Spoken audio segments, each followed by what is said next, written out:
जय जगन्नाथ जय जगन्नाथ। आज हूँ शंकरार जन्मदिन। आज गोटे बड़ दिन कहीं 22 वर्ष पूरी आज 23 वर्ष चलला। ता जीवन में केबे एमिति भी खुशी आसी नथिला। आज सकाळू मते शंकरा कहला दादा गोटे केक काटिबा। कहले हाँ ये गोटे कथा, तोर पुणी केक कटा हेनी, निश्चिंत तोर केक कटा हे।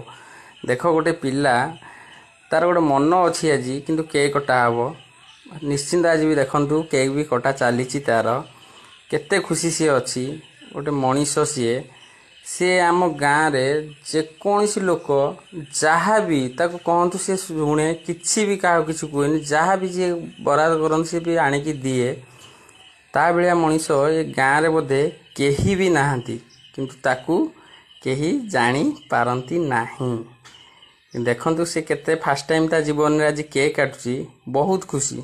देखो से बहुत खुशी से केक भी केमती कटा जाए सेटा भी शिखिनी। देखो हाथ में केमिति से धरीची भी केक आपन देखंतु देखिले भी आपन जानी परिवे। एभलिया मनीष भी नाहांती केही मिलबेनी भी खोजिले भी आपण माने एभलिया मनीष पाइबेनी। सी आजिका डेट रे मो पाखे छोट बेलू बहुत मो पाखे सबु बेले मो पाखे बस उठ भल मंद जेते खुशी दुख मो दुकान रे रुहे बुले जहाँ इच्छा हुए ता करे किंतु बहुत भल। आ देखंतु केते खुशी रे भी समस्ते की केक खुआउची।